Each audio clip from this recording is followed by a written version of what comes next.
Olá pessoal, hoje nós vamos mostrar aqui uma receita simples de um pão feito à base de milho que a gente faz aqui cotidianamente no nosso café da manhã.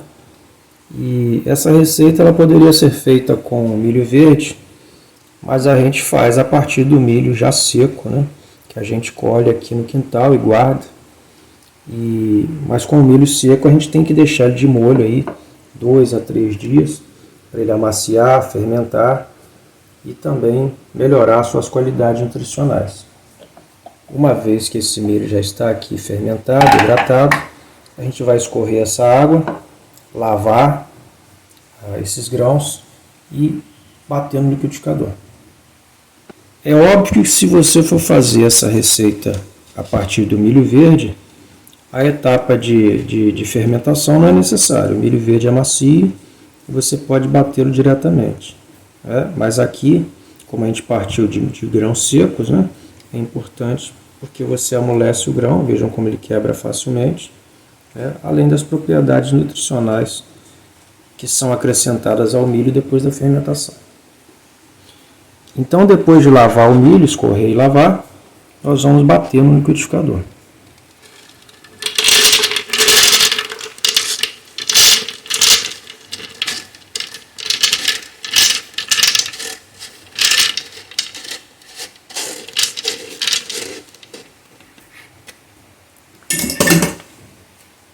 É importante ir adicionando água aos poucos para possibilitar que o milho seja batido e dê origem a uma massa bem fininha.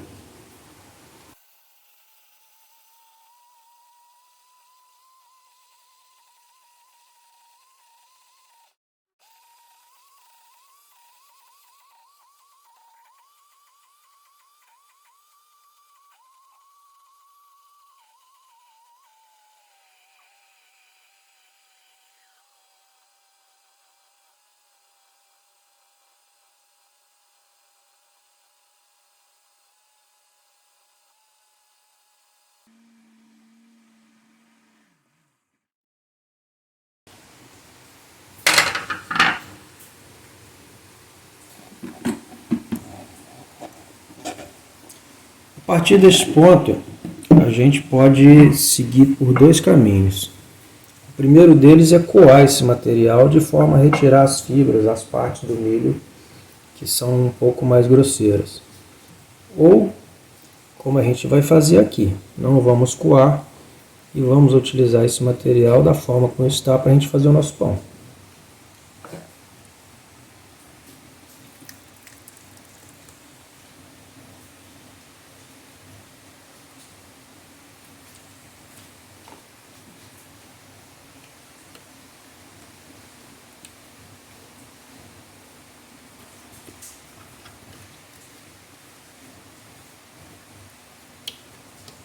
Então, essa primeira etapa já está pronta e a partir de agora a gente vai unir esse mingauzinho aqui que a gente obteve, esse mingauzinho de milho, vai unir os demais ingredientes para a gente fazer o nosso pão. Depois que a gente bater o milho, é importante deixar esse material decantar, sobretudo na geladeira, porque facilita depois a gente utilizá-lo, né, nas nossas receitas. Vejam que depois do milho ficar um tempo na geladeira, ele decanta. Vocês veem claramente que a água está aqui por cima. Percebeu? E isso facilita a gente utilizá-lo para as receitas que a gente quer. Tá? E essa água que está por cima a gente pode descartar, se for o caso, mas o que normalmente a gente faz é utilizá-la. No momento em que a gente precisar de adicionar um pouquinho mais de água na receita, ela vai junto. Perceberam? Para fazer nosso pão, a gente começa com um ovo.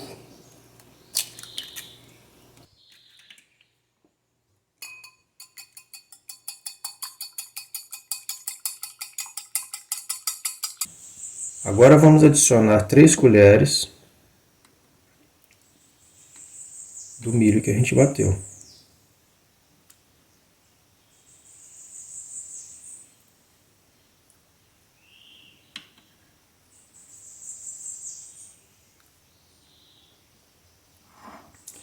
Vejam que dá sobra material, a gente bateu uma xícara de milho, sobra material para a gente fazer muitas outras receitas. É só deixar isso aqui na geladeira e utilizar durante toda a semana. Vamos adicionar agora 3 colheres generosas de polvilho, então a proporção é de 1 para 1, né? 3 colheres de milho para 3 colheres de polvilho, polvilho azedo, porque fica mais gostoso, a gente já percebeu, fica mais gostoso.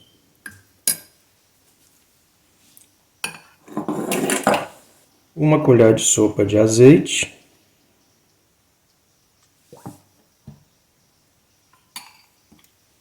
E sal a gosto. Agora é só bater, misturar.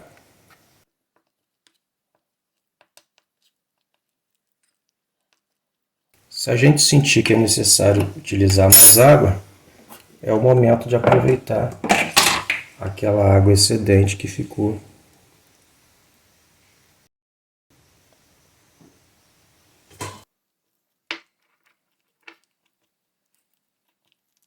Ou você pode utilizar a água comum. Não necessariamente precisa ser a água que sobrou do mingauzinho de milho que a gente fez.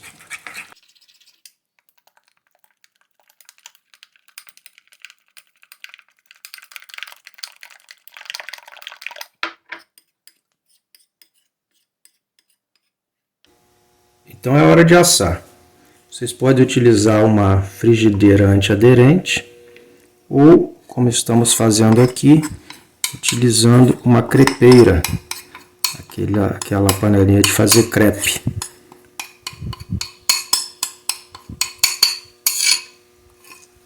A gente precisa espalhar.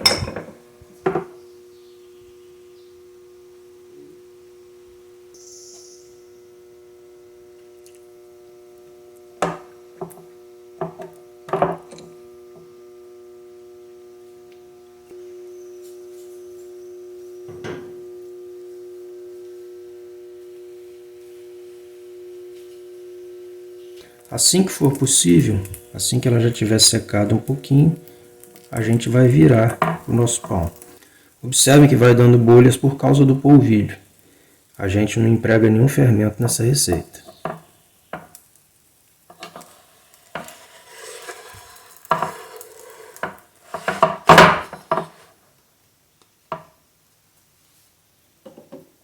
Agora a gente deixa esse segundo lado assar bastante, para depois virar novamente.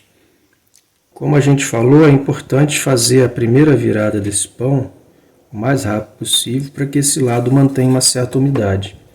Porque essa umidade, que quando a gente virar o pão agora, vai produzir vapor e fazer com que ele cresça.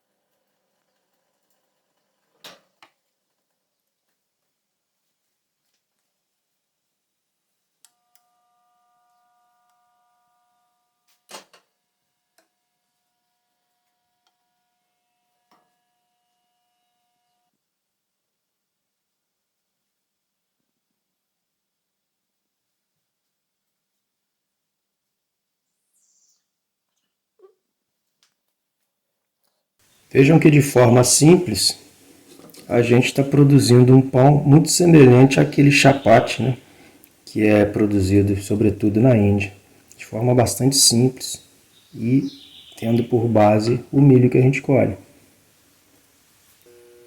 Vejam que depois ele crescer um pouco ele vai murchar, e isso é inevitável, tá, com a saída do ar.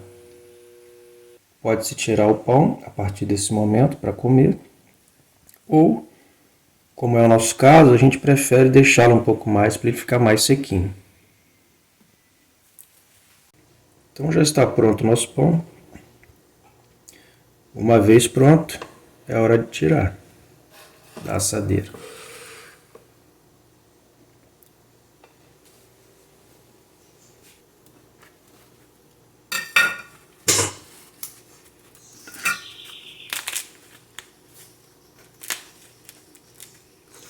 Vamos dividir em duas partes, porque essa receita ela serve muito bem a duas pessoas.